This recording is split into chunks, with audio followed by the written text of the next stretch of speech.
Bom, pessoal, então a aula de hoje é sobre o imperialismo, mais precisamente sobre o imperialismo da segunda metade do século XIX e na primeira metade do século XX. Vamos começar trabalhando alguns conceitos, quer dizer, o significado de império, imperialismo, colonialismo, colonialismo direto e colonialismo indireto e neocolonialismo. Império. A gente pode empregar essa palavra em dois sentidos. O sentido de um regime político, nesse caso a gente está falando de uma monarquia, onde o monarca tem um título de imperador. Por exemplo, veja o nosso caso, o Brasil na época monárquica, na época do Império. Os monarcas do Brasil não foram chamados de reis, foram chamados de imperadores. A gente não fala rei Dom Pedro I, rei Dom Pedro II. A gente fala imperador Dom Pedro I, imperador Dom Pedro II. Né? No fundo é a mesma coisa, só um título mais considerado mais pomposo, né, que lembra a figura de um imperador romano. Então, nesse caso, é um regime político. Não é esse sentido que nos interessa de império nessa aula. Para nós interessar é o segundo sentido, o império como uma relação entre povos, uma característica das relações internacionais. Nesse caso, é um sistema de dominação composto por um centro dominador, muitas vezes chamado de metrópole, e uma periferia dominada por esse centro, chamada de colônia, semicolônia, área de influência, protetorado. É uma região, é um país que está submetido ao poder de uma potência. Então esse é o sentido de império que vai nos interessar, ok? O imperialismo, nesse caso, levando em consideração esse segundo sentido de império, é o quê? É a expansão do poder de uma potência, de um país, sobre outro país, com o objetivo de dominá-lo, de forma e grau variados. Aí vai depender de cada caso, mas com o objetivo de obter ganhos econômicos e geopolíticos. Ora, nesse sentido, pessoal, imperialismo é um dos fenômenos mais antigos da história. Ele já surge nas primeiras civilizações. O Império Egípcio ele começa a se formar já por volta de 3.000, 2.500 a.C. Na Mesopotâmia, no atual Iraque, também formaram-se impérios, né, no terceiro milênio antes de Cristo. Basta a gente lembrar do Império Persa, do Império de Alexandre o Grande, do mais famoso dos impérios, o Império Romano. A palavra império, aliás, é uma palavra de origem latina, né, ela surge entre os romanos. O Império muçulmano, o Império de Carlos Magno, o Império Mongol, né, que dominou grande parte da Ásia e uma parte da Europa, o Império Ultramarino de Portugal, do qual nós fizemos parte, o Império Espanhol e por aí vai. Então o imperialismo ele não é um fenômeno limitado à segunda metade do século XIX, início do século XX, né, como as pessoas costumam imaginar. Não, ele é um fenômeno muito antigo na história. Ok? E o colonialismo está associado ao imperialismo. O colonialismo é basicamente um imperialismo que deu certo. Porque pode acontecer de uma potência ser imperialista, ter a intenção de dominar um país, invade aquele país, mas não consegue conquistá-lo. É derrotado pela população nativa, né, pelo povo que ela tentava dominar. Então, nesse caso, aquela potência ela foi imperialista, mas ela não foi colonialista, porque ela não conseguiu dominar e transformar o seu alvo em colônia. Então o colonialismo ele só surge quando o imperialismo dá certo. O colonialismo é basicamente a dominação de um país pela potência imperialista. Ele pressupõe a existência de um império, não de um império colonial. E a dominação colonial ela pode ser de duas formas, basicamente. Uma dominação direta ou formal e uma dominação indireta ou informal. A dominação direta ou formal é a mais conhecida. É quando a colônia, ou seja, a periferia, ela é governada e dominada economicamente pelo centro, pela metrópole. Por exemplo, o Brasil em relação a Portugal, no século XVI, XVII, XVIII, né, até a nossa independência. Na verdade, até o Brasil virar Reino Unido, né? Depois a independência é um desdobramento da crise do Reino Unido.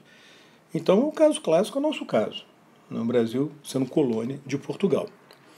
Agora, a dominação indireta ou informal é quando a periferia, nessa área dominada, ela possui independência política. Ela tem seu próprio Estado, suas próprias leis, seu próprio governo, né, seu próprio exército, né, mas a sua soberania é limitada. Por que razão? Porque sua economia ou a sua diplomacia ela é dominada pela potência imperialista, por uma potência imperialista. É o caso famoso do protetorado. No protetorado a gente tem um país que é formalmente independente, mas ele é controlado por uma outra potência, tem a sua diplomacia, a sua política externa controlada por uma outra potência, que também a protege, né, a palavra protetorado, e frequentemente controla também os seus recursos econômicos. Então ele tem uma independência formal política, mas na prática não é totalmente soberano. É o chamado colonialismo indireto ou informal. Neocolonialismo. Existem dois conceitos básicos de neocolonialismo que podem aparecer numa prova de vestibular. A primeira versão fala que neocolonialismo é um novo sistema colonial que é diferente do antigo sistema colonial que existiu na Idade Moderna, no século XVI, XVII, XVIII, basicamente, né? Esse novo sistema colonial ele é baseado na dominação colonial direta, exercida principalmente pelas potências industriais da Europa sobre a África e sobre a Ásia, naquele contexto de expansão do capitalismo no século XIX e XX. Nesse caso, o neocolonialismo está muito associado ao imperialismo desse final do século XIX, é praticamente sinônimo. Aqui, para ficar bem claro, eu fiz esse quadro comparando o antigo sistema colonial com o neocolonialismo, quando a gente usa o neocolonialismo nesse sentido, né, nesse primeiro sentido. Então, olhem só. O antigo sistema colonial ele foi típico da Idade Moderna, dos séculos XVI, XVII e XVIII. As metrópoles na época, Portugal, Espanha, mas também Holanda, Inglaterra, França, eram metrópoles pré-industriais.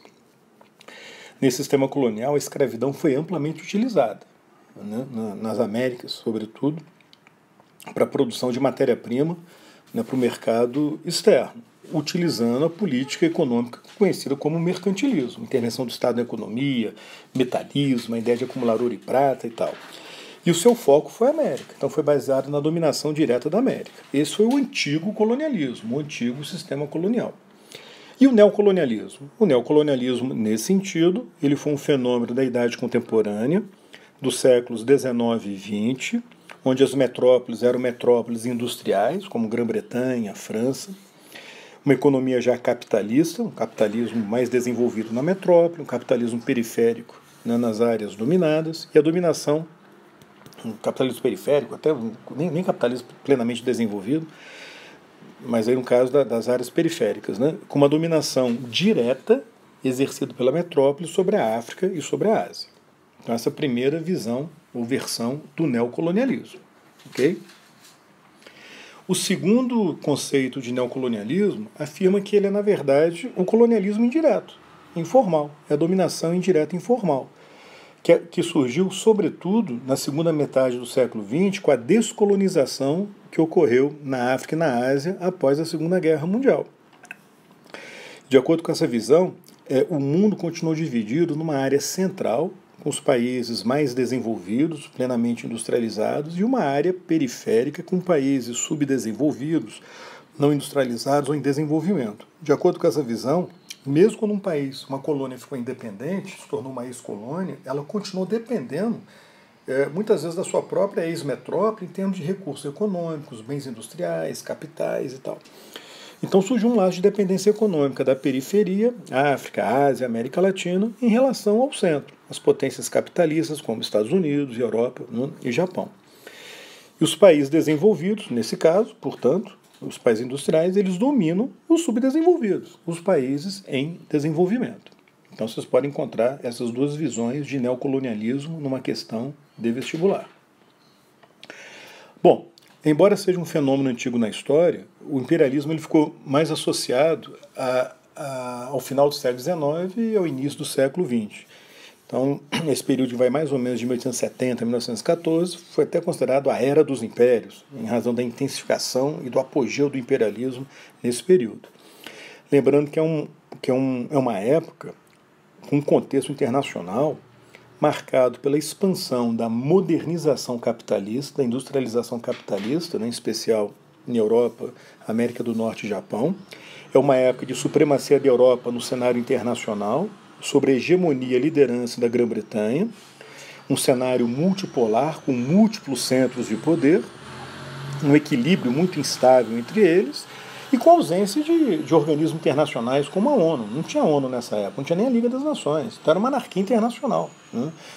Então você não tinha um organismo capaz de assegurar, defender ou lutar pela causa da soberania dos povos. Aí os países mais fortes, né, economicamente e militarmente, né, vão agir no sentido de conquistar outros territórios. Por que o imperialismo se intensificou nessa época? Quais foram os motivos, né, do imperialismo nesse período analisado? Bom, os motivos mais lembrados são os motivos econômicos, né? Houve nesse período uma intensificação da busca de matérias-primas, mercados consumidores e áreas para investir capitais excedentes. Por que razão? Primeira razão, o início da segunda revolução industrial. A revolução baseada no petróleo, eletricidade, indústria química, aço, né? Desenvolvimento de automotores, o telefone, rádio, formação de grandes empresas. Aumentou a demanda por mercados consumidores, a demanda por matéria-prima. Nesse caso, havia a ideia de que era necessário dominar territórios para garantir esses mercados e essas fontes de matéria-prima. Associada à segunda revolução industrial, na mesma época começa uma fase do capitalismo que os marxistas chamam de capitalismo financeiro monopolista, marcado pelo destaque, pela supremacia dos bancos, o desenvolvimento do mercado de capitais, o aparecimento de oligopólios, cartéis, trusts, holdings, né, que vão precisar exportar seus capitais e vão precisar dominar territórios. Foi uma época também marcada, pelo menos no primeiro momento, pela primeira grande depressão, a primeira grande crise econômica do capitalismo mundial. A primeira grande depressão, pessoal, ela é muito debatida, assim, muitos historiadores, mas muitos, não aceitam nem falar em primeira grande depressão. Porque a depressão, de uma forma geral, pressupõe uma retração do comércio, né, um crescimento negativo, desemprego em massa, né, um colapso, né, comercial e tal dos investimentos, e não foi o que aconteceu nessa época. De toda forma, ocorreu uma crise onde alguns setores foram à falência. O crescimento comercial continuou no mundo, só que num ritmo menor. E várias potências assustadas foram adotando tarifas alfandegárias elevadas, o protecionismo. Então aquilo teria acelerado a busca por colônias como solução para essa crise. A primeira Grande Depressão cessou antes do final do século XIX, né, bem no finalzinho, na década de 1890, mas teria gerado um efeito que levou à continuidade do imperialismo nas décadas seguintes.